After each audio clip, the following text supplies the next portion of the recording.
اس رکوع کی پہلی آیت مبارکہ جو سورہ احزاب کی 21ویں آیت ہے، اس کے متعلق تفصیل سے پچھلے درس میں عرض کیا گیا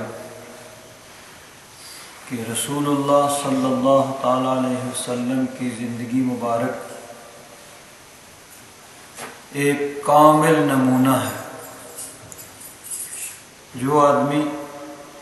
دنیا اور آخرت کی کامیابی حاصل کرنا چاہتا ہے وہ نبی کریم صلی اللہ علیہ وسلم کے اسوہ حسنہ کو اپنا لے۔ نبی کریم صلی اللہ علیہ وسلم کا طریقہ مبارکہ، اس میں دنیا اور آخرت کی تمام کامیابیاں اور تمام کامرانیاں موجود ہیں۔ زندگی گزارنے کا سب سے بہترین طریقہ وہ ہے جس طرح نبی کریم صلی اللہ علیہ وسلم کی زندگی مبارک ہے، حضور کی سنت مبارکہ، حضور کے ارشادات، نبی کریم صلی اللہ علیہ وسلم کی شریعت مطہرہ۔ جس طرح حضور نبی کریم صلی اللہ علیہ وسلم نے گھر کے اندر زندگی گزاری، گھر سے باہر اپنے دوستوں، عزیزوں، رشتہ داروں، عام لوگوں کے ساتھ جس طرح معاملات، شب و روز، دن رات کے معمولات، حضور نبی کریم صلی اللہ علیہ وسلم نے زندگی کے ہر شعبے میں رہنمائی فرمائی ہے، اور رہنما اصول ہر انسان کے لیے موجود ہیں، چاہے وہ کسی بھی شعبے سے تعلق رکھتا ہو، اس کے لیے حضور نبی کریم صلی اللہ علیہ وسلم کی زندگی ایک کامل نمونہ ہے۔ تو اللہ تبارک و تعالیٰ نے فرمایا لَقَدْ كَانَ لَكُمْ فِي رَسُولِ اللَّهِ أُسْوَةٌ حَسَنَةٌ، بے شک تمہارے لیے رسول اللہ صلی اللہ علیہ وسلم کی زندگی میں کامل نمونہ موجود ہے۔ لِمَنْ كَانَ يَرْجُو اللَّهَ، اس کے لیے جو اللہ تبارک و تعالیٰ کی امید رکھتا ہے، یعنی اللہ تبارک و تعالیٰ سے ملاقات پر کامل یقین ہے اس کو کہ میں نے میدان محشر میں اللہ تبارک و تعالیٰ کی بارگاہ میں حاضر ہونا ہے۔ جو یرجو اللہ والیوم الآخرہ، میدان محشر میں قیامت کے دن اللہ تبارک و تعالیٰ کی بارگاہ میں پیش ہونے پر کامل یقین رکھتا ہے، جو یہ یقین رکھتا ہے کہ یہ دنیا ہی سب کچھ نہیں ہے، بلکہ یہ دنیا تو دنیاوی زندگی تو ایک گزرگاہ ہے کہ یہاں سے گزر کر ہم نے اس آخری حتمی فائنل جو منزل ہے، بیسٹیمنگ ہے، وہاں پہ ہم نے پہنچنا ہے۔ تو یہ تو ایک یعنی گزرگاہ ہے جہاں سے گزر کر اس آخری منزل تک ہم نے پہنچنا ہے۔ تو جو اس بات پہ کامل یقین رکھتا ہے وَذَكَرَ اللَّهَ كَثِيرًا، اور کثرت کے ساتھ اللہ تبارک و تعالیٰ کا جو ذکر کرتا ہے، اس کے لیے حضور نبی کریم صلی اللہ علیہ وسلم کی زندگی میں کامل نمونہ ہے۔ یہاں جو اس آیت کا تعلق ہے آگے اور پیچھے والی آیات سے وہ یہ ہے کہ غزوہ احزاب کے موقع پر جس طرح نبی کریم صلی اللہ علیہ وسلم نے خندق کھودنے میں تمام صحابہ کرام کے ساتھ بلکہ ان سے بڑھ کر کام کیا، اور پھر جب لشکر حملہ آور ہوئے تو جس طرح ثابت قدمی اور صبر کا مظاہرہ کیا، کمزور ایمان والے اور منافقین جو تھے وہ طرح طرح کے دلوں کے اندر خدشات رکھتے تھے اور طرح طرح کے ہیلوں بہانوں سے انہوں نے جنگ سے، لڑائی سے جان چھڑانے کی کوشش کی۔ تو اللہ تبارک و تعالیٰ نے فرمایا کہ میرے محبوب کو دیکھو کہ میرے محبوب کس طرح ثابت قدم رہے ہیں، ان کے دل کے اندر کوئی ڈر، کوئی خوف نہیں تھا، اور انہوں نے جنگ سے جان چھڑانے کی کوشش نہیں کی، بلکہ اپنے مذہب، اپنے شہر، اپنے دفاع کے لیے انہوں نے اپنی جان ہتھیلی پر رکھ کر دشمن کے سامنے کھڑے ہو کر انہوں نے مقابلہ کیا۔ تو تمہیں بھی میرے محبوب کے اس ادا کو دیکھتے ہوئے تمہیں بھی اسی طرح ثابت قدمی کا مظاہرہ کرنا چاہیے تھا۔ اب پچھلا جو رکوع ہے اس میں بیشتر منافقین کا کردار بیان کیا گیا کہ ایسے موقع پر ان کا کردار کیا تھا کہ انہوں نے طرح طرح کے ہیلوں بہانوں سے جنگ سے بھاگنے کی کوشش کی اور جنگ سے اپنے آپ کو بچانے کی کوشش کی۔ اس کے مقابلے میں جو سچے مومن تھے ان کا کیا معاملہ تھا؟ اللہ تبارک و تعالیٰ ارشاد فرماتا ہے وَلَمَّا رَأَى الْمُؤْمِنُونَ الْأَحْزَابَ، جب مومنوں نے ان احزاب کو، ان لشکروں کو، ان فوجوں کو دیکھا، قالوا هذا ما وعدنا اللہ ورسولہ، انہوں نے کہا یہ تو وہی ہے جس کا اللہ رسول نے ہم سے وعدہ کیا تھا۔ منافقین دیکھ کر ڈر گئے اور انہوں نے اپنی جانیں بچانے کے لیے طرح طرح کے ہیلے بہانے شروع کر دیے، لیکن جو سچے مومن تھے انہوں نے کہا یہ تو وہی ہے جس چیز کا پہلے اللہ تبارک و تعالیٰ اور اس کے رسول نے ہم سے وعدہ کیا ہوا تھا کہ لشکر آئیں گے، حملہ کریں گے۔ منافقین نے کیا کہا تھا؟ منافقین نے جب لشکر حملہ آور ہوئے دیکھا، اتنا بڑا لشکر پورے عرب کا مل کر مدینہ منورہ کی چھوٹی سی ایک بستی، ایک ریاست پہ حملہ آور ہو گیا، تو اس کی آیت نمبر جو 12 ہے اس میں بیان کیا گیا، انہوں نے کہا وَإِذْ يَقُولُ الْمُنَافِقُونَ وَالَّذِينَ فِي قُلُوبِهِم مَّرَضٌ مَّا وَعَدَنَا اللَّهُ وَرَسُولُهُ إِلَّا غُرُورًا، منافقین اور وہ لوگ جن کے دلوں میں مرض ہے وہ کہہ رہے تھے ہم سے اللہ رسول نے نہیں وعدہ کیا مگر جھوٹا، یعنی اللہ رسول نے جو فتح و نصرت کا وعدہ کیا تھا کہ کامیابی ہوگی وہ جھوٹا وعدہ تھا کہ ہم تو گھر گئے، اتنا بڑا لشکر حملہ آور ہو گیا جو ہمیں پیس کر رکھ دے گا۔ یہ تو منافقین تھے کہ وہ کہتے تھے کہ اللہ رسول کا وعدہ جو تھا فتح و نصرت کا، کامیابی کا، وہ جھوٹا تھا۔ لیکن مومنوں نے کیا کہا؟ جب انہوں نے لشکر دیکھے تو انہوں نے کہا یہ تو وہی ہے، اللہ رسول نے پہلے ہی ہم سے کامیابی کا وعدہ کیا تھا اور یہ بھی کہا تھا کہ لشکر آئیں گے لیکن فتح تمہیں ملے گی، تم پورے عرب کو فتح کرو گے، بلکہ پوری دنیا کے اندر تمہارا مذہب جو ہے وہ پھیلے گا۔ انہوں نے کہا ھذا ما وعدنا اللہ ورسولہ، یہ تو وہی ہے جس کا اللہ اور اس کے رسول نے ہم سے وعدہ کیا تھا، وصدق اللہ ورسولہ، اور اللہ اور اس کے رسول نے سچ فرمایا۔ منافقوں نے کہا تھا کہ اللہ رسول کا وعدہ جھوٹا ہے، اور مومنین نے کہا کہ اللہ رسول نے سچ فرمایا، اللہ رسول کا وعدہ سچا ہے۔ وَمَا زَادَهُمْ إِلَّا إِيمَانًا وَتَسْلِيمًا، ان لشکروں کی آمد نے ان میں ایمان اور تسلیم و رضا کا اضافہ کیا، یعنی ان کے ایمان کے اندر کوئی کمزوری نہیں آئی بلکہ ان کا ایمان اور مضبوط ہوا، اللہ تبارک و تعالیٰ پر ان کا ایمان، توکل، بھروسہ اور مضبوط ہوا، اور اللہ تبارک و تعالیٰ کے لیے تسلیم و رضا اور ہر بات کو بلا چون و چرا تسلیم کر لینا، مان لینا، اس میں بھی اضافہ ہی ہوا۔ تو یہ ہے منافقین اور مومنین کے کردار میں فرق، کہ مومنوں نے ایک طرف، منافقین نے جب لشکروں کو دیکھا تو کہا بھی اللہ رسول کا وعدہ تو جھوٹا تھا، کامیابی کا وعدہ تھا، اور یہاں موت سامنے نظر آ رہی ہے، خود بھی بھاگنے لگے، دوسروں کو بھی بھاگنے کی تلقین کر رہے ہیں۔ لیکن مومنوں نے جب لشکروں کو دیکھا، ہے ایک ہی چیز لیکن سوچ میں فرق ہے، دونوں کے سوچنے کے انداز میں فرق ہے۔ مومنوں نے کہا کہ یہ تو اللہ رسول کے وعدے کے مطابق آ رہے ہیں، اور اللہ تبارک و تعالیٰ اپنے وعدے اور اپنی، یعنی اللہ تبارک و تعالیٰ اپنے فضل سے اس وعدے کو سچا فرمائے گا اور فتح و نصرت عطا فرمائے گا۔ تو ان لشکروں کو دیکھ کر ان کا ایمان مضبوط ہوا اور ان کی تسلیم و رضا اس میں بھی اضافہ ہوا۔ آگے فرمایا من المؤمنین رجال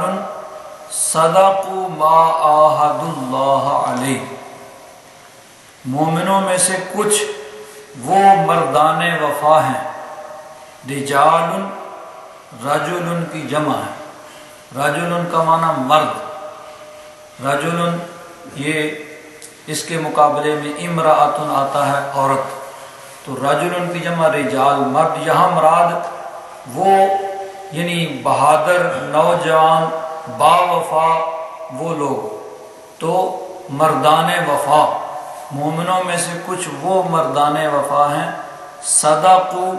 جنہوں نے سچ کر دکھایا، ما عاہدوا اللہ علیہ، انہوں نے اللہ تبارک و تعالیٰ سے وعدہ کیا تھا کہ کچھ مومن ایسے تھے جو جنگ بدر کے اندر شامل نہیں ہو سکے کسی وجہ سے،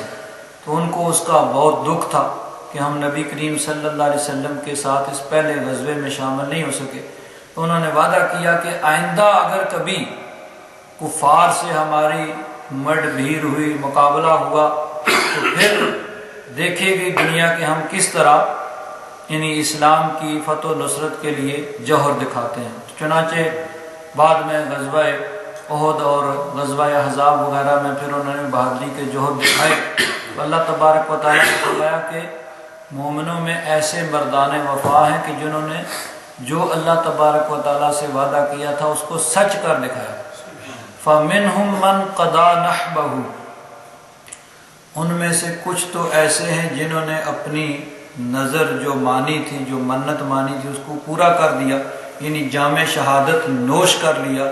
اور اللہ تبارک و تعالیٰ کی بارگاہ میں حاضر ہو گئے۔ وَمِنْهُمْ مَنْ يَنْتَظِرُ، اور کچھ ان میں سے ابھی اس کے منتظر ہیں جام شہادت نوش کرنے کے۔ وَمَا بَدَّلُوا تَبْدِيلًا، اور انہوں نے اس میں کوئی کسی قسم کی تبدیلی جو ہے وہ نہیں کی۔ لِيَجْزِيَ اللَّهُ الصَّادِقِينَ بِصِدْقِهِمْ، تاکہ اللہ تبارک و تعالی جزا دے سچوں کو ان کے صدق کی، ان کے سچ کی۔ اللہ تبارک و تعالی سچوں کو ان کی سچائی اور ان کے سچ کی جزا عطا فرمائے۔ وَيُعَذِّبَ الْمُنَافِقِينَ، اور منافقوں کو اللہ تبارک و تعالی عذاب دے ان شاء، اگر چاہے، او یتوب علیہم، یا ان کی توبہ قبول کرے۔ توبہ قبول کرنے سے مراد یہ ہے کہ ان کو توبہ کی توفیق عطا فرمائے، کہ جب کوئی صدقے دل سے اللہ تبارک و تعالیٰ کی بارگاہ میں توبہ کرتا ہے تو اللہ تبارک و تعالیٰ اس کی توبہ کو اپنے فضل و کرم سے قبول فرماتا ہے۔ تو یہاں توبہ قبول کرنے سے مراد یہ ہے کہ پہلے اللہ تبارک و تعالیٰ کی طرف سے توبہ کرنے کی توفیق ملتی ہے، یعنی یہ بھی اللہ تبارک و تعالیٰ کا کرم ہے کہ کسی کو توبہ کی توفیق مل جائے، یہ بھی اس کے فضل اور کرم سے ہوتا ہے۔ تو فرمایا کہ منافقوں کو چاہے وہ سزا دے، چاہے ان کی توبہ قبول کرے، یعنی ان کو توفیق دے کہ وہ اپنے نفاق سے توبہ کر لیں اور صدقے دل سے ایمان لے آئیں اور اللہ تبارک و تعالیٰ کی رحمتوں اور برکتوں کے حقدار ٹھہریں۔ تو اب فرمایا کہ چاہے تو منافقوں کو عذاب دے، چاہے ان کی توبہ قبول کرے۔ تو یہاں پہ مفسرین نے ایک نقطہ بیان کیا ہے کہ منافقین جو ہیں کن کو اللہ تبارک و تعالیٰ نے توبہ کی توفیق عطا فرمائی اور کن کو توبہ کی توفیق نہیں ملی۔ اس میں کہا کہ وہ منافقین جو یعنی اسلام پہ ان کو کامل یقین نہیں تھا، یا وہ اوپر سے کلمہ پڑھتے تھے، اندر سے ابھی ایمان نہیں لائے تھے، لیکن انہوں نے نبی کریم صلی اللہ علیہ وسلم کی بارگاہ میں کوئی بے ادبی اور گستاخی نہیں کی، تو ان کے لیے ابھی چانس ہے کہ وہ ان کو توبہ کی توفیق مل جائے، وہ صدقے دل سے ایمان لے آئیں اور اللہ تبارک و تعالیٰ کی رحمتوں کے حقدار ٹھہریں۔ لیکن جن منافقین نے نفاق کے ساتھ ساتھ نبی کریم صلی اللہ علیہ وسلم کی بارگاہ میں کوئی بے ادبی اور گستاخی کی، اب ان کے لیے کوئی توبہ کی توفیق نہیں ہے، کہ جو نبی کریم صلی اللہ علیہ وسلم کی بے ادبی اور گستاخی کرتا ہے، اب اس کے لیے توبہ کی توفیق جو ہے وہ ختم ہو جاتی ہے، اب اس کے لیے کوئی چانس نہیں رہتا۔ چنانچہ دیکھیے قرآن پاک میں سورہ حجرات میں جو آیہ مبارکہ ہے اس سے بھی مفسرین نے یہی نقطہ بیان کیا ہے۔ سورہ حجرات اس کی آیت نمبر 2 ہے، جس میں اللہ تبارک و تعالیٰ نے یہ فرمایا کہ اے ایمان والو، جب تم نبی کریم صلی اللہ علیہ وسلم سے ہم کلام ہو تو تمہاری آواز میرے نبی کی آواز سے بلند نہیں ہونی چاہیے، اور نہ یہ کہ نبی کریم صلی اللہ علیہ وسلم سے اس طرح بات کرو جس طرح تم ایک دوسرے سے چلا کے بات کرتے ہو۔ آگے فرمایا ان تحبط اعمالکم وانتم لا تشعرون، کہیں ایسے نہ ہو کہ تمہارے سارے اعمال ضائع ہو جائیں اور تمہیں خبر بھی نہ ہو۔ یعنی اگر میرے محبوب کی بارگاہ میں ذرا سی بے ادبی ہو گئی تو تمہاری زندگی کے سارے اعمال ضائع ہو جائیں گے اور تمہیں خبر بھی نہیں ہوگی، تمہیں شعور بھی نہیں ہوگا، تمہیں پتہ بھی نہیں چلے گا۔ اب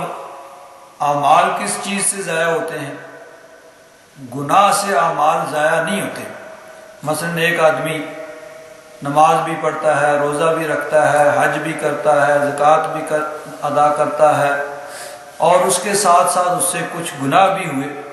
تو جو نیکیاں اس نے کی وہ اس کے نامہ اعمال میں لکھی ہوئی ہیں، جو گناہ اس نے کیے وہ بھی لکھے ہوئے ہیں۔ اب اللہ تبارک و تعالیٰ نیکیوں کی وجہ سے گناہوں کو تو مٹا دیتا ہے، لیکن گناہوں کی وجہ سے نیکیاں جو ہیں یہ اللہ تبارک و تعالیٰ کا فضل ہے کہ اللہ تعالیٰ ان گناہوں کی وجہ سے نیکیوں کو ضائع نہیں کرتا۔ نیکیاں ضائع ہوتی ہیں کفر سے، کہ جب کسی نے کفر کیا تو اب کفر کی وجہ سے اس کے سارے اعمال وہ ضائع ہو جائیں گے۔ تو معلوم ہوا کہ ذرا سی معمولی سے معمولی بے ادبی اور گستاخی حضور نبی کریم صلی اللہ علیہ وسلم کی بارگاہ میں وہ تمام اعمال کے ضائع ہونے کا سبب ہے، یعنی کفر ہے جس سے سارے اعمال ضائع ہو جائیں گے۔ بلکہ نہ صرف کفر ہے بلکہ وَأَنْتُمْ لَا تَشْعُرُونَ، تمہیں شعور بھی نہیں ہوگا، یعنی تمہیں نیکی کی توفیق بھی نہیں، اس کے بعد توبہ کی توفیق بھی نہیں ملے گی۔ کیوں کہ جب کوئی کسی آدمی نے بہت بڑا خزانہ جمع کیا ہو اور وہ یہ سوچتا ہو کہ جب مجھ پر کوئی مشکل وقت پیش آئے گا تو میں یہ جو میں نے خزانہ جمع کیا ہوا ہے اس کو میں نکالوں گا اور خرچ کر لوں گا۔ اب وہ مطمئن ہے کہ میں نے اس کسی الماری کے اندر ایک بہت بڑا خزانہ جو ہے وہ جمع کیا ہوا ہے، جیسے ہی ضرورت پڑے گی میں کھولوں گا اور اس سے فائدہ اٹھاؤں گا۔ اب پیچھے سے کسی چور نے نقب لگائی، سامنے تالا لگا ہوا ہے، وہ روزانہ تالے کو دیکھتا ہے، ہاں بھائی میرے پاس تو اتنا خزانہ ہے، لیکن پیچھے سے کسی نے نقب لگائی اور وہ نکال کے لے گیا۔ اب جب اس کو ضرورت پڑی اس نے تالا کھولا تو اندر کچھ بھی نہیں، تو اس کو شعور ہی نہیں تھا۔ اگر اس کو پتہ چل جاتا کہ میرا خزانہ کوئی لے گیا ہے، سامنے سے تالا ٹوٹتا اور کوئی لے جاتا تو وہ کہتا بھائی چلو جو لے گیا چلو اور جمع کرنے کی کوشش کرو جو کچھ مشکل وقت کے لیے۔ تو اب جس کو پتہ ہی نہیں چلا کہ اس کا خزانہ ضائع ہو گیا وہ تو اپنے طور پر مطمئن ہے۔ تو یہی ہے کہ جس نے کوئی اور اگر اس سے کوئی غلطی ہوئی ہے تو اس کو یعنی ابھی توبہ کی توفیق اس کے لیے ہے، اس کے لیے چانس ہے کہ ٹھیک ہے بھئی اس غلطی کا مداوع کرے اور آئندہ کے لیے نیکیاں جمع کرنے کی کوشش کرے۔ لیکن جس نے حضور نبی کریم صلی اللہ علیہ وسلم کی بارگاہ میں بے ادبی اور گستاخی کی اس کے لیے توبہ کی توفیق نہیں ہے۔ وہ یہ سمجھتا رہے گا کہ میں نے اتنی نمازیں پڑھی، اتنی تبلیغیں کی، میں نے میرے اتنے شاگرد ہیں، میں نے یہ کیا، میں نے وہ کیا، میں نے حج کیا، میں نے فلاں کیا، لیکن جب اللہ تبارک و تعالیٰ کی بارگاہ میں حاضر ہوگا تو اس کے نامہ اعمال میں صفر ہوگا، کچھ بھی نہیں ہوگا۔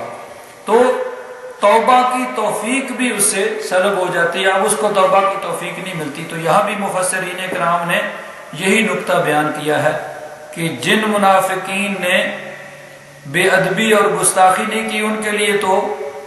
توبہ کی یعنی ابھی چانس ہے کہ ان کو توبہ کی توفیق مل سکتی ہے، لیکن جنہوں نے بے ادبی اور گستاخی کی ان کے لیے اب کوئی چانس نہیں تھا۔ تو فرمایا وَيُعَذِّبَ الْمُنَافِقِينَ إِنْ شَاءَ، چاہے تو منافقوں کو سزا دے، عذاب دے، او یتوب علیہم، یا ان کی توبہ قبول کرے یعنی ان کو توبہ کی توفیق دے اور ان کی توبہ کو قبول کر کے ان پر کرم اور فضل فرمائے۔ ان اللہ کان غفورا رحیما، بے شک اللہ تبارک و تعالی بخشنے والا اور رحم فرمانے والا ہے۔ وَرَدَّ اللَّهُ الَّذِينَ كَفَرُوا، اور اللہ تبارک و تعالی نے لوٹا دیا کافروں کو، بِغَيْظِهِمْ، ان کے غصے میں، یعنی غصے میں پیچ و تاب کھاتے ہوئے وہ لوٹ گئے، لم ینالوا خیرا، کوئی بھلائی ان کو نہ ملی۔ کفار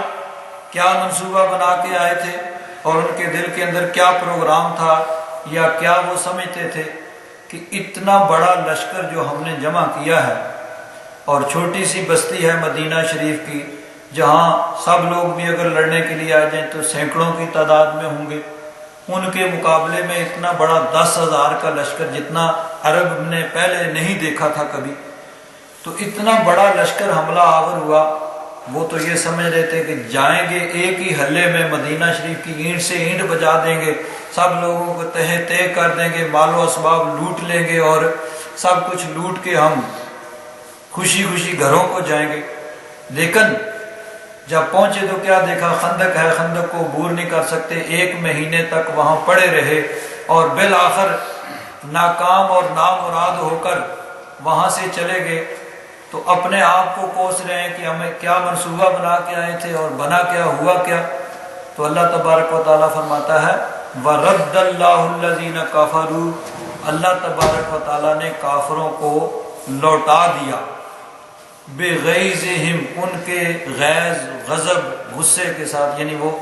غصے میں پیچ و تاب کھاتے ہوئے جا رہے تھے اپنے منصوبوں کے ناکام ہونے پر۔ لم ینالوا خیرا، ان کو کوئی بھلائی نہ ملی۔ خیر سے مراد مال و دولت بھی ہو سکتا ہے کہ وہ تو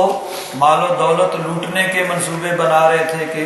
ہم سب کو قتل کریں گے اور سب مال و اسباب لوٹ کے ہم جائیں گے، لیکن کوئی بھلائی، کوئی مال و دولت ان کو نہیں ملا۔ جو پاس تھا وہ بھی 1 مہینے میں سارا صرف کر کے کھا پی کے اب جا رہے ہیں خالی ہاتھ۔ وَكَفَى اللَّهُ الْمُؤْمِنِينَ الْقِتَالَ، اور اللہ تبارک و تعالیٰ کافی ہو گیا مومنوں کی طرف سے، یعنی قتال سے، لڑائی سے، کہ لڑائی ہوئی ہی نہیں، لڑائی کی نوبت ہی نہیں آئی۔ وہ سب لوگ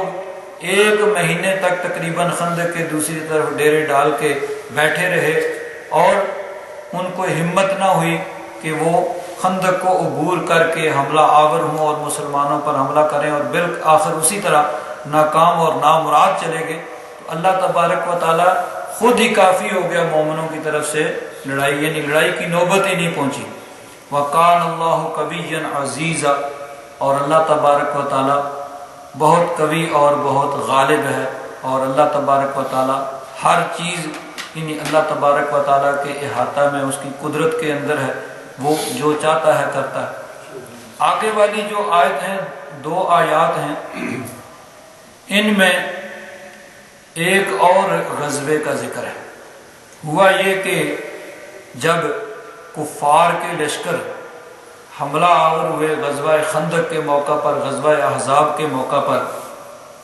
تو اس کا ہم نے پیچھے تفصیل سے یہ بات پڑھی سنی کہ اصل اس کے محرک جو تھے وہ یہودی تھے بنو نذیر کے، جن کو پہلے مدینہ منورہ سے ان کی شرارتوں کی وجہ سے، ان کی بد عہدیوں کی وجہ سے، ایک قبیلہ بنو نذیر یہودیوں کا تھا، اس کو جلا وطن کیا گیا تھا اور وہ خیبر میں جا کر آباد ہو گئے تھے۔ تو وہ قبیلہ جو تھا ان کی شرارتیں تھیں، انہوں نے مکہ والوں کو کہا، دوسرے کافروں کو، سب لوگوں کو تیار کیا، ابھارا، اور سب لوگوں کو اکٹھے کر کے مدینہ منورہ پر حملہ آور کیا۔ اب ایک طرف تو وہ اتنا بڑا لشکر کھڑا، اور دوسری طرف ان کا سردار، مدینہ منورہ کے اندر ایک قبیلہ تھا یہودیوں کا، 3 بڑے قبیلے تھے ان کے، ایک کا نام بنو قریظہ تھا، ایک کا نام بنو قینقاع اور ایک کا بنو نذیر۔ بنو قینقاع تو ان کو تو پہلے ہی مدینہ شریف سے نکال دیا گیا ان کی بدعہدیوں کی وجہ سے، پھر بنو نذیر کو نکال دیا گیا۔ بنو قریظہ جو تھے وہ ابھی تک اپنے معاہدے پر کسی حد تک قائم تھے، اور مسلمان بھی اپنے معاہدے پہ قائم تھے ان کے ساتھ، یعنی کوئی لڑائی نہیں تھی، ٹھیک ہے بھائی، جس طرح معاہدہ تھا اس پیکٹ کے تحت، اس معاہدے کے تحت ان کے ساتھ معاملات ٹھیک چل رہے تھے۔ اب عین اس وقت جب ادھر سے کافر جو ہیں وہ مدینہ منورہ کو گھیرے ہوئے، محاصرہ کیے ہوئے بیٹھے ہیں اور لڑائی کے لیے، حملہ کرنے کے لیے پر تول رہے ہیں، وہ یہودیوں کا بنو نذیر کا سردار اس قبیلے کے پاس گیا جو مدینہ منورہ کے اندر رہتے تھے، بنو قریظہ، اور ان کو جا کر ابھارنے لگا کہ تم پیچھے سے حملہ کرو ہم ادھر سے حملہ کرتے ہیں اور ان کو درمیان میں پیس کے رکھ دیتے ہیں۔ پہلے تو وہ انکار کرتے رہے، بالآخر اس نے طرح طرح کے طریقوں سے، ہیلوں بہانوں سے ان کو تیار کر لیا۔ اب وہ بھی بنو قریظہ بھی تیار ہو گئے، انہوں نے معاہدے کو بالائے طاق رکھتے ہوئے پیچھے سے مسلمانوں پر حملہ کرنے کے لیے تیاریاں شروع کر دی۔ نبی کریم صلی اللہ علیہ وسلم کو جب اس معاملے کا پتہ چلا تو حضور نبی کریم صلی اللہ علیہ وسلم نے انصار کے چند سرداروں کو بھیجا کہ جاؤ معاملے کی تحقیق کرو، اور ممکن ہے یہ فرمایا ہو کہ اگر ایسی بات ہو تو ان کو سمجھانے بجھانے کی کوشش کرو۔ وہ گئے، جا کر دیکھا وہاں حالات ہی مختلف ہیں، وہاں تیاریاں ہو رہی ہیں، نیزے بھالے اور تیر سب کمان تیار ہو رہے ہیں۔ انہوں نے جا کر ان کو سمجھانے کی کوشش کی، لیکن وہ بات سننے کے لیے تیار ہی نہیں ہے۔ انہوں نے کہا نہیں، کوئی معاہدہ نہیں ہے، سب ختم ہو چکا۔ اب ایسے حالات میں پھر بھی اللہ تبارک و تعالیٰ نے اپنے فضل و کرم سے ایسے حالات پیدا کر دیے کہ آپس میں ان یہودیوں اور ان کافروں کی آپس میں ایک دوسرے پر اعتماد ختم ہو گیا، اور ایک دوسرے کو وہ الزام دینے لگے، اور لڑائی کی نوبت آ ہی نہ سکی۔ اب کافر تو چلے گئے، کافر بھاگ گئے، مطلع صاف ہو گیا۔ اللہ تبارک و تعالیٰ نے مسلمانوں کو فتح عطا فرمائی۔ حضور نبی کریم صلی اللہ علیہ وسلم واپس مدینہ منورہ تشریف لائے۔ گھر کے اندر حضور نبی کریم صلی اللہ علیہ وسلم اپنا سر انور دھونے کی تیاری کر رہے ہیں کہ دیکھا حضرت جبریل امین کھڑے ہیں۔ حضرت جبریل امین، اب عام لوگ تو فرشتوں کو نہیں دیکھتے، لیکن نبی کریم صلی اللہ علیہ وسلم اللہ کے نبی اور رسول ہیں، فرشتے آتے ہیں فرشتوں کو دیکھتے ہیں، تو دیکھا کہ حضرت جبریل امین ایک فوجی کی طرح، جس طرح ایک فوجی مسلح ہوتا ہے اپنے اس زمانے میں، جس طرح اس کے پاس تلوار ہے، ڈھال ہے اور فوجی ساز و سامان، جب اس نے لباس پہنا ہوا ہے، دیکھا حضرت جبریل مسلح کھڑے ہیں جس طرح ایک فوجی۔ عرض کیا حضور آپ نے ہتھیار اتار دیے، ہم نے تو ابھی ہتھیار نہیں اتارے۔ حضور نے فرمایا کیا بات ہے؟ حضرت جبریل امین نے عرض کیا یا رسول اللہ، اللہ تبارک و تعالیٰ کا حکم ہے کہ یہ جو یہودیوں کا قبیلہ ہے جنہوں نے بد عہدی کی، معاہدے کو توڑ دیا، عین موقع پہ، اتنے نازک موقع پہ معاہدہ کو توڑا اور پیچھے سے حملہ کرنے کی تیاری کی، اور سمجھانے کے باوجود باز نہیں آئے، اب ان کو سزا دینی ہے، ان کو ان کی معاہدے کی خلاف ورزی کی سزا دینی ہے۔ چنانچہ نبی کریم صلی اللہ علیہ وسلم نے حضرت بلال حبشی کو حکم دیا کہ اعلان کر دیں۔ مدینہ منورہ میں ایک آدمی کو بھیج دیا، یہ ظہر کی نماز ہو چکی ہے، تو حضور نبی کریم صلی اللہ علیہ وسلم کے پاس حضرت جبریل امین یہ پیغام لے کر آئے۔ حضور نے فرمایا بھائی سب لوگ عصر کی نماز بنو قریظہ کی گڑی وہاں جا کے پڑھیں گے۔ ان کا ایک گڑی تھا، ایک یعنی قلعہ نما جگہ تھی، اس قلعے کے اندر وہ سارا قبیلہ رہتا تھا۔ تو حضور نبی کریم صلی اللہ علیہ وسلم نے فرما دیا بھائی عصر کی نماز جو ہے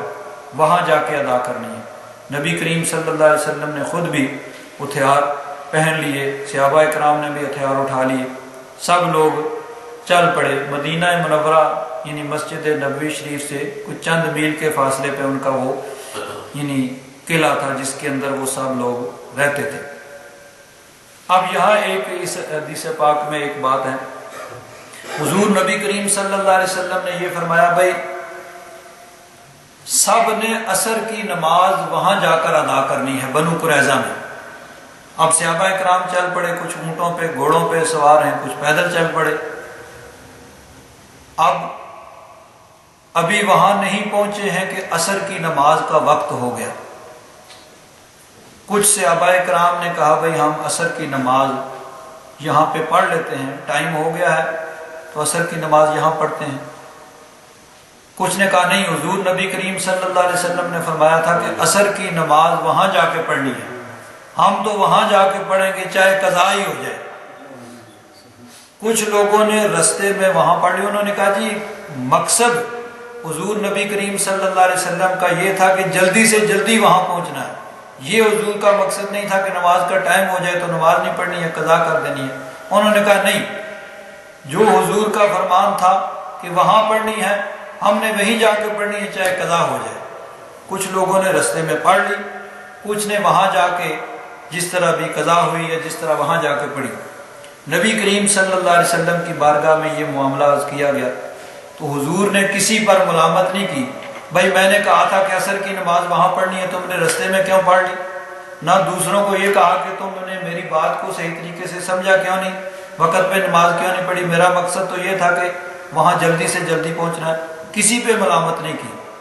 اب اس سے محدثین فقہا نے یہ کہا کہ یہ ہوتا ہے یعنی جس کو فروعی اور فقہی اختلاف کہتے ہیں کہ بات ایک ہی ہے، اب اس سے آگے سمجھنے میں یعنی اپنی اپنی سمجھ کے مطابق آدمی اس کا مفہوم مراد لیتا ہے۔ دونوں کی بات درست تھی، نہ ان کو کہا بھائی تم نے یعنی ایک طرف ظاہری الفاظ یہ تھے کہ عصر کی نماز وہاں پڑھنی ہے، اگر ظاہر الفاظ کو دیکھا جائے تو اس کا مطلب یہ ہے کہ رستے میں نماز پڑھنی جائز نہیں تھی کہ وہیں جا کے پڑھنی ہے چاہے قضا ہو جائے، اور اگر اس کی طے میں جایا جائے تو مقصد تو یہی تھا کہ جلدی سے جلدی وہاں پہنچنا ہے، دیر نہیں کرنی ہے، یہ مقصد نہیں تھا کہ نماز کا وقت رستے میں ہو جائے تو نہیں پڑھنی ہے۔ لیکن کسی پر حضور نبی کریم صلی اللہ علیہ وسلم نے عتاب نہیں کیا، دونوں کا درست تھا، تو اس کا مطلب ہے کہ دونوں نے اجتہاد کیا۔ ایک انہوں نے ظاہری جو الفاظ تھے ان کو دیکھا اور کہا بھئی ہم وہاں جا کے پڑھیں گے چاہے قضا ہی ہو جائے، اور دوسرے تھے انہوں نے کہا کہ تم اس کی طے تک پہنچو، اس کے مفہوم کو سمجھو، مفہوم یہ ہے کہ جلدی سے جلدی وہاں جانا، یہ مطلب نہیں ہے کہ نماز کا ٹائم ہو جائے تو نماز قضا کر دینی ہے۔ تو یہ ہے اجتہادی۔ اس طرح اب جو فقہا کے ائمہ مجتہدین کے اندر اختلاف ہوا ہے، اب لوگ اعتراض کرتے ہیں بھئی حدیث ایک ہے تو اس کے دو مفہوم کس طرح ہو گئے؟ وہ دو مفہوم اس طرح ہوتے ہیں کہ کچھ لوگوں نے اس کا ظاہری معنی مراد لیا اور کچھ نے اس کی طے تک پہنچنے کی کوشش کی۔ اب عام طور پر جو فقہی اور اجتہادی جو اختلاف ہے حضرت امام اعظم ابو حنیفہ رحمۃ اللہ تعالی علیہ اور دیگر ائمہ کا، اس میں یہی فرق ہے کہ کچھ لوگ جو ہیں انہوں نے صرف ظاہر کو دیکھا، اور حضرت امام اعظم ابو حنیفہ رحمۃ اللہ تعالی علیہ نے جو اللہ رسول کے فرمان ہیں ان کی طے تک پہنچنے کی کوشش کی ہے کہ اصل اس کا مقصد کیا ہے، کس مقصد کے تحت یہ فرمان جو ہے ارشاد فرمایا گیا۔ لیکن بہرحال نبی کریم صلی اللہ علیہ وسلم نے کسی پر ملامت نہیں کی، نہ ان لوگوں پر کہ جنہوں نے ظاہری معنی مراد لیا بھئی وہاں جا کے عصر کی نماز پڑھنی ہے چاہے قضا بھی ہو جائے، کیونکہ حضور کا فرمان تھا کہ عصر کی نماز وہاں پڑھنی ہے، اور جن لوگوں نے کہا بھئی اس کی حقیقت تم سمجھو، مقصد یہ ہے کہ جلدی جلدی پہنچو، یہ مقصد نہیں ہے کہ نماز قضا کی، تو دونوں کو تو اب اس لیے کہا گیا کہ مجتہد جب غور و فکر کرتا ہے اور اجتہاد کے ذریعے کوئی مسئلہ نکالتا ہے تو اگر اس کا مسئلہ درست نہ بھی ہوگا تو اجتہاد کا اس کو ثواب ملے گا، اور اس کا اجتہاد اگر درست ہوگا تو اس کو ڈبل ثواب اللہ تبارک و تعالیٰ عطا فرمائے گا۔ تو یہ ہیں فقہا مجتہدین جنہوں نے اپنی ساری زندگیاں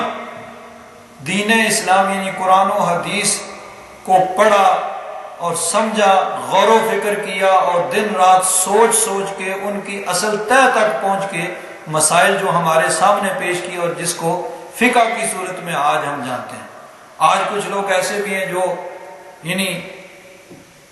قرآن پاک کا ترجمہ پڑھ لیا، چند حدیثیں یاد کر لیں اور خود کو حضرت امام اعظم ابو حنیفہ رحمۃ اللہ تعالیٰ علیہ کے برابر سمجھنا شروع کر دیتے ہیں اور ان کے مقابلے میں اپنی تحقیق پیش کرنا شروع کر دیتے ہیں۔ حضرت امام اعظم ابو حنیفہ رحمۃ اللہ تعالیٰ علیہ آپ نے قرآن و حدیث کی طے تک، اور پھر سب سے بڑی بات یہ ہے کہ حضرت امام اعظم ابو حنیفہ رحمۃ اللہ تعالیٰ علیہ 80 ہجری میں پیدا ہوئے، جبکہ صحابہ کرام ابھی حیات سے، کئی صحابہ کرام سے انہوں نے ملاقات کی، صحابہ کرام کے پاس رہ کر انہوں نے احادیث مبارکہ سیکھیں، اور پھر بڑے کبار جو بزرگ تابعین تھے ان کے پاس انہوں نے علم حاصل کیا، اور وہ جو انہوں نے حاصل کیا علم، اب اس کے بعد وقت گزرنے کے ساتھ ساتھ ٹھیک ہے حضرت امام بخاری رحمۃ اللہ تعالی علیہ نے احادیث مبارکہ کا صحیح ترین مجموعہ جو پیش کیا ہے، لیکن حضرت امام بخاری حضرت امام اعظم سے کم از کم 100 سال بلکہ اس سے بھی زیادہ بعد میں ہوئے ہیں۔ تو اس 100 سال کے اندر حضرت امام بخاری نے جو احادیث لی ہیں بخاری شریف کے اندر اس میں حضرت امام بخاری اور نبی کریم صلی اللہ علیہ وسلم کے درمیان 4 واسطے ہیں یا 5 واسطے ہیں، بلکہ 6 7 8 زیادہ بھی ہیں، کم از کم جو واسطے ہیں وہ 3 ہیں، کہ 3 واسطوں سے حضرت امام بخاری اور نبی کریم صلی اللہ علیہ وسلم کے درمیان 3 واسطے ہیں جن کو ثلاثی حدیثیں کہا جاتا ہے، اور امام بخاری کو ان پہ ناز ہے کہ میری اس کتاب کے اندر 22 حدیثیں ایسی ہیں جو ثلاثی ہیں، یعنی صرف 3 واسطے ہیں۔ تو امام بخاری کو تو ان حدیثوں پہ ناز ہے جن پہ جو ثلاثی ہیں، یعنی امام بخاری اور نبی کریم صلی اللہ علیہ وسلم کے درمیان 3 واسطے ہیں، اور حضرت امام اعظم نے تو 1 واسطے سے حضور کی حدیثیں سنی ہیں، صحابہ کرام سے سنی ہیں، یا کئی 2 واسطے ہیں، ایک تابعی کا اور ایک صحابی کا۔ تو حضرت امام اعظم ابو حنیفہ رحمۃ اللہ تعالیٰ علیہ اور دیگر فقہائے مجتہدین نے کوشش کی، محنت کی، اپنی ساری زندگیاں صرف کر کے قرآن و حدیث کا نچوڑ فقہ کی صورت میں ہمارے سامنے پیش کیا۔ تو اس لیے امت کا اس بات پہ اتفاق ہے کہ 4 اماموں میں سے کسی ایک امام کی تقلید جو ہے وہ ضروری ہے، کہ جو علمی مقام اس کا تھا، اور پھر خاص طور پر اس لیے کہ حضور نبی کریم صلی اللہ علیہ وسلم کے زمانے کے بالکل قریب تھے، وقت گزرنے کے ساتھ ساتھ اس میں بہت سی ایسی چیزیں ہو سکتی ہیں جو بعد والوں کو نہیں مل سکتی، جو پہلے والوں کو ملی ہیں۔ تو اس لیے ضروری ہے کہ کسی نہ کسی ایک امام کی تقلید کی جائے، اور ان کے مذہب کے مطابق جو ہے، یہ نہیں ہے کہ خود ہی کوئی آدمی آج کوئی قرآن پاک پکڑ لے اور اس کا ترجمہ پڑھ لے اور خود اسے وہ مسائل اخذ کرنے کی کوشش کرے۔ آج اگر کوئی اس طرح کوشش کرے گا، یا وہ کہے کہ میرے پاس حدیث کی کتابیں موجود ہیں اور میں ترجمہ کر سکتا ہوں، وہ اگر کرنے کی کوشش کرے گا تو وہ گمراہ ہو جائے گا۔ اگر بزرگوں کا دامن چھوڑ کر قرآن و حدیث کو خود سمجھنے کی کوشش کرے گا تو وہ شیطان کے ہتھے چڑھ جائے گا، اور شیطان کے یعنی نروے میں آ جائے گا۔ قرآن و حدیث کو سمجھنا ہے تو بزرگوں کا دامن پکڑ کر ان کے طریقے کے مطابق سمجھنے کی کوشش کی جائے گی، وہی آدمی قرآن و حدیث کو صحیح طریقے سے سمجھ سکتا ہے۔ ورنہ قرآن پاک میں شروع میں پہلے اس بارے میں فرما دیا، یضل بہ کثیرا ویہدی بہ کثیرا، بہت سے لوگ قرآن پاک کو پڑھ کر گمراہ ہو جاتے ہیں اور بہت سے ہدایت پاتے ہیں۔ ہدایت کون سے پاتے ہیں؟ جو اللہ رسول کی محبت میں ڈوب کر اور بعد والے بزرگوں کے دامن کو پکڑ کر قرآن و حدیث کو سمجھنے کی کوشش کرتے ہیں، وہ ہدایت پاتے ہیں، اور جو اپنی عقل سے سمجھنے کی کوشش کرتے ہیں وہ شیطان کے ہتھے چڑھ جاتے ہیں، اس کے نرگ میں پھنس کر گمراہ ہو جاتے ہیں۔ تو بہرحال اس یعنی ان آیات کی تفسیر کے اندر جو حدیث پاک ہے اس میں اجتہاد کا ثبوت ہے کہ کسی بھی معاملہ میں اجتہاد کیا جائے۔ جب نبی کریم صلی اللہ علیہ وسلم کا فرمان ایک ہے لیکن اس کے سمجھنے میں 2 نقطہ نظر آ گئے۔ حضور نے فرمایا کہ عصر کی نماز وہاں جا کر پڑھنی ہے، تو کچھ لوگوں نے اس کا ظاہری مفہوم لیا کہ وہیں جا کر پڑھیں گے چاہے دیر ہی ہو جائے، اور کچھ لوگوں نے اس کی تہہ تک پہنچ کے کہا بھائی اصل حضور نبی کریم صلی اللہ علیہ وسلم کا فرمان کا مقصد یہ تھا کہ تم نے جلدی جلدی وہاں پہنچنا ہے، یہ مقصد نہیں تھا کہ نماز اگر رستے میں آ جائے تو نہیں۔ انہوں نے رستے میں پڑھی، کچھ لوگوں نے وہاں جا کر پڑھی، لیکن حضور نبی کریم صلی اللہ علیہ وسلم کے بارگاہ میں جب یہ معاملہ کیا گیا تو کسی کو ملامت نہیں کی، دونوں کو درست قرار دیا۔ حالانکہ عام طور پر لوگ کہتے ہیں بھئی دونوں کیسے درست ہو گئے؟ اب دونوں درست اس لیے ہیں کہ دونوں نے یعنی نفسانیت کسی میں نہیں تھی، خلوص تھا، للہیت تھی، خلوص کے ساتھ انہوں نے اس کو سمجھنے کی کوشش کی۔ جب خلوص کے ساتھ اس کو سمجھنے کی کوشش کی، جو مفہوم ان کے ذہن میں ہے اس کے مطابق انہوں نے عمل کیا، اس لیے دونوں درست ہیں۔ تو بہرحال نبی کریم صلی اللہ علیہ وسلم نے جا کر ان یہودیوں کا محاصرہ کر لیا، ان کے قلعے کا محاصرہ کر لیا جنہوں نے وہ معاہدے کی خلاف ورزی کی تھی، اور عین اس نازک موقع پر انہوں نے مسلمانوں کو تکلیف اور مسلمانوں کو یعنی نقصان پہنچانے کی کوشش کی تھی۔ اب ان کا محاصرہ کر لیا، انہوں نے قلعے کے اوپر سے پتھر پھینکتے ہیں، تیر پھینکتے ہیں۔ اب قلعے کا دروازہ بند ہے تو باہر سے مسلمانوں نے محاصرہ کیا، وہ اندر بند ہیں۔ اب ظاہر بات ہے کہ قلعے کے اندر ان کے پاس کھانے پینے کا لمیٹڈ محدود سامان ہوتا ہے، جب باہر سے رسد نہ جائے کوئی کھانے کی پینے کی چیز، جب باہر سے محاصرہ کوئی چیز نہیں جا سکتی تو کتنا عرصہ وہ اندر رہ سکتے ہیں؟ بات چیت ہوتی رہی، مختلف انہوں نے تجویزیں پیش کی، بالآخر ان کی اپنی تجویز پر انصار کے دو بڑے قبیلے تھے مدینہ منورہ میں، اوس اور خزرج۔ اوس جو تھا قبیلہ بنی اوس، ان کے ساتھ ان یہودیوں کے زیادہ راہ و رسم تھی، زیادہ تعلقات تھے۔ تو انہوں نے کہا کہ اوس کے سردار سعد بن معاذ جو فیصلہ کریں گے وہ ہمیں قبول ہوگا۔ چنانچہ وہ اپنے قلعوں سے اتر آئے، اور حضرت سعد بن معاذ یہ غزوہ خندق کے اندر ان کو تیر لگا تھا، تو یہ زخمی تھے، اس لیے نبی کریم صلی اللہ علیہ وسلم نے مسجد نبوی شریف کے قریب ہی ان کا خیمہ لگوایا ہوا تھا کہ وہاں قریب رہیں، ان کے علاج اپنی نگرانی میں کروائیں اور ان کی عیادت وغیرہ بھی آسانی ہو۔ حضور نبی کریم صلی اللہ علیہ وسلم نے بنی اوس کے کچھ لوگوں کو بھیجا کہ جاؤ ان کو سوار کر، وہ سواری پہ سوار ہو کر آئے۔ حدیث پاک میں آتا ہے جب حضرت سعد بن معاذ آئے تو نبی کریم صلی اللہ علیہ وسلم نے ارشاد فرمایا قوموا الی سیدکم، اپنے سردار کے استقبال کے لیے کھڑے ہو جاؤ۔ تو یہاں سے علماء نے فرمایا ہے کہ کسی بزرگ کی آمد پر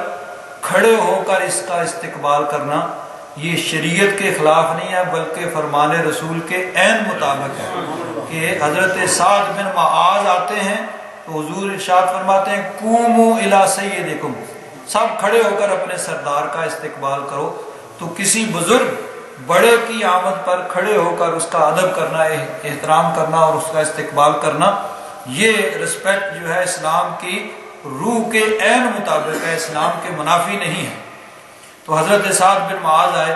یہودیوں نے خود ان کو حکم بنایا تھا کہ وہ جو فیصلہ کریں گے، چنانچہ پھر حضرت سعد بن معاذ نے یہی فیصلہ کیا کہ ٹھیک ہے بھائی، انہوں نے معاہدے کی خلاف ورزی کی ہے، یہ کسی روح رعایت کے قابل نہیں ہے، ٹھیک ہے، ان کو جو بھی لڑائی کے قابل ہیں وہ سب کو طے کر دیا جائے، سب کو قتل کر دیا جائے، اور باقی جو ہے ان کو یعنی لونڈیاں اور غلام بنا لیے جائے، ان کا مال و اسباب سب پہ قبضہ کر لیا جائے۔ اب حضرت سعد جو تھے وہ آزاد تھے، جو چاہتے فیصلہ کرتے، یہ بھی کہہ سکتے ٹھیک ہے ان کو آزاد کر دیا جائے، حضور نے ان کو حکم مانا ہوا تھا، ان کو مان لیا جائے، لیکن انہوں نے جو فیصلہ کیا حضور نے فرمایا کہ تم نے اللہ کے فرمان کے مطابق فیصلہ کیا ہے، اللہ کی منشا کے مطابق، جو اللہ تبارک و تعالیٰ چاہتا تھا وہ فیصلہ کیا۔ تو چنانچہ اس کا اس میں اللہ تبارک و تعالیٰ نے ان آیات میں ذکر کیا وَأَنزَلَ الَّذِينَ ظَاهَرُوهُمْ، اللہ تبارک و تعالیٰ نے اتارا، نازل ینزل کا معنی ہوتا ہے اترنا، اور جب یہ باب افعال پہ آتا ہے انزل ینزل تو اس کا معنی ہوتا ہے اتارنا۔ تو اللہ تبارک و تعالیٰ نے اتارا الذین ظاہروہم، ان لوگوں کو جنہوں نے ان کافروں کی مدد کی تھی، وہ جو لشکر آئے تھے ان کافروں کی مدد کی تھی، من اہل الکتاب، اہل کتاب میں سے، یعنی اس سے مراد وہ یہودیوں کا قبیلہ بنو قریظہ، یہودیوں میں سے اہل کتاب میں سے جنہوں نے ان کافروں کی مدد کی تھی، اللہ تبارک و تعالیٰ نے ان کو اتارا کہاں سے؟ من سیاسیہم، ان کے قلعوں سے، ان کی گڑھیوں سے، یعنی پہلے تو وہ وہاں بند تھے، پھر بالآخر انہوں نے جب مجبور ہو گئے تو وہ اتر آئے، ٹھیک ہے بھئی ہمیں آپ کا فیصلہ منظور ہو گیا۔ وَقَذَفَ فِي قُلُوبِهِمُ الرُّعْبَ، اللہ تبارک و تعالیٰ نے ان کے دلوں کے اندر رعب ڈال دیا۔ فَرِيقًا تَقْتُلُونَ، ایک فریق کو تو تم قتل کرتے ہو، وَتَأْسِرُونَ فَرِيقًا، ایک فریق کو تم اسیر بنا رہے ہو، قیدی بنا رہے ہو۔ یعنی حضرت سعد بن معاذ نے جو فیصلہ کیا تھا اس فیصلے کے مطابق جو جنگجو تھے، جو جنگ میں شامل ہو سکتے تھے یا ہوئے تھے، ان سب کو تو قتل کر دیا گیا اور باقی سب کو قیدی بنا لیا گیا۔ وَأَوْرَثَكُمْ أَرْضَهُمْ، اللہ تبارک و تعالیٰ نے تمہیں وارث بنایا، تمہیں مالک بنا دیا ان کی زمین کا، وَدِيَارَهُمْ، ان کے گھروں کا، وَأَمْوَالَهُمْ، اور ان کے مالوں کا، یعنی ان کے مال، ان کی زمینیں، ان کی گھر، سب اللہ تبارک و تعالیٰ نے مسلمانوں کی ملکیت میں دے دیا۔ وَأَرْضًا لَمْ تَطَئُوهَا، اور اللہ تبارک و تعالیٰ نے تمہیں وارث بنا دیا، مالک بنا دیا اس زمین کا بھی جس کو ابھی تم نے نہیں روندا ہے، یعنی جہاں تک تمہارے قدم نہیں پہنچے ہیں۔ وَقَانَ اللَّهُ عَلَىٰ كُلِّ شَيْءٍ قَدِيرًا، اور اللہ تبارک و تعالیٰ ہر شے پر قادر ہے۔ اب اس سے مراد کیا ہے؟ وہ زمین جہاں تمہارے ابھی قدم نہیں پہنچے ہیں، جس کو تم نے نہیں روندا ہے، یعنی یہ تو ہے کہ بنو قریظہ جو تھے ان کے گھر، ان کے مال اور ان کی زمینیں سب کا اللہ تبارک و تعالیٰ نے تمہیں وارث بنا دیا،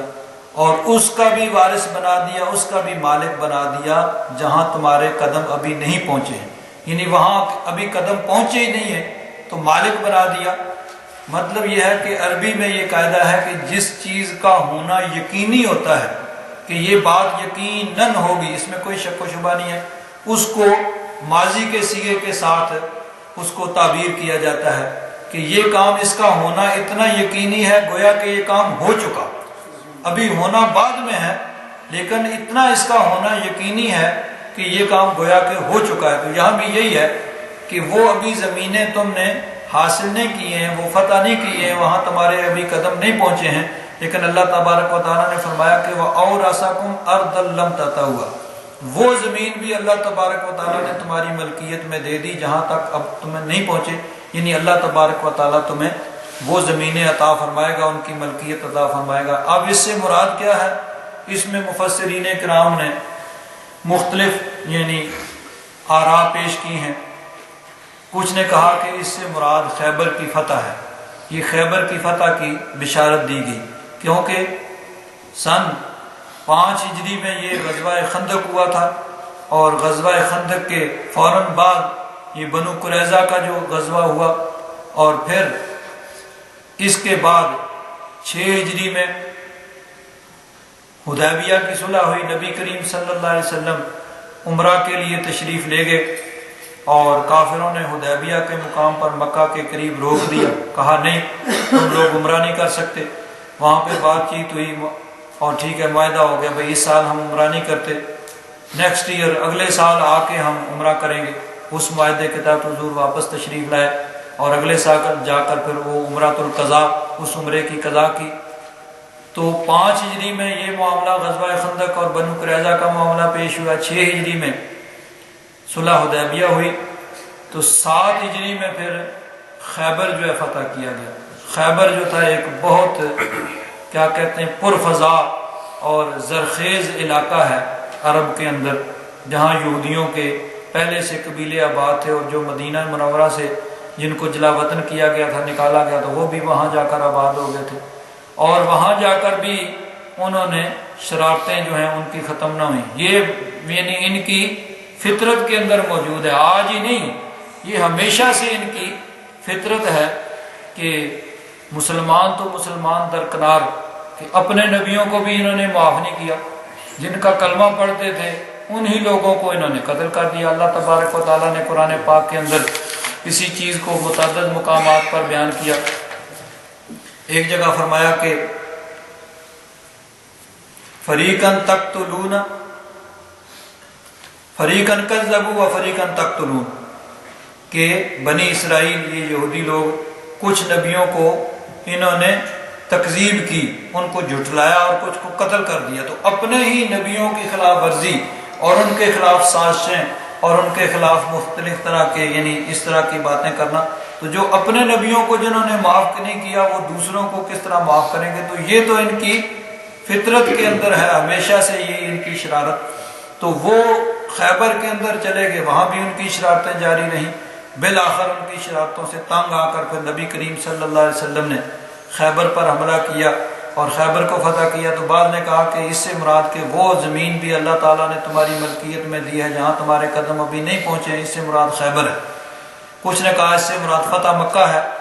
کہ 7 ہجری میں خیبر فتح ہوا، 8 ہجری میں نبی کریم صلی اللہ علیہ وسلم صحابہ کرام کا لشکر جرار لے کر 10,000 کا لشکر لے کر مکہ پر حملہ آور ہوئے اور بغیر جنگ کے مکہ شریف فتح ہو گیا۔ تو کچھ نے کہا کہ اس سے مراد یہ ہے کہ اللہ تبارک و تعالیٰ اس میں فتح مکہ کی خوشخبری ہے۔ کچھ نے کہا اس سے آگے نبی کریم صلی اللہ علیہ وسلم کے وصال کے بعد صحابہ کرام نے جو فتوحات حاصل کرنی تھی وہ مراد ہیں، کیونکہ حضور نبی کریم صلی اللہ علیہ وسلم کی ظاہری حیات میں عرب کے اندر پورے عرب میں اسلام کا جو ہے پرچم وہ بلند ہو گیا تھا کہ اسلام کے زیر نگین سارا عرب آ گیا تھا، لیکن عرب سے باہر جو دو سپر پاور ان کے پہلو میں، ان کے قریب میں، ان کے پڑوس میں تھی، ایک طرف ایران کی بہت بڑی سلطنت تھی اور ایک طرف روم کی بڑی سلطنت تھی جو اس زمانے میں دو سپر پاور تھی۔ تو حضرت ابو بکر صدیق رضی اللہ تعالیٰ عنہ کے زمانے میں ان سے جنگیں شروع ہوئیں اور کچھ علاقے فتح ہوئے۔ بالآخر حضرت فاروق اعظم رضی اللہ تعالیٰ عنہ کے زمانے میں اور اس کے بعد حضرت عثمان غنی، حضرت علی اور بعد میں پھر یہ تمام علاقے مسلمانوں کے زیر نگیں آ گئے۔ تو بعض مفسرین نے کہا کہ اس سے ان فتوحات کی طرف اشارہ ہے، اس کی بشارت ہے کہ اللہ تبارک و تعالیٰ تمہیں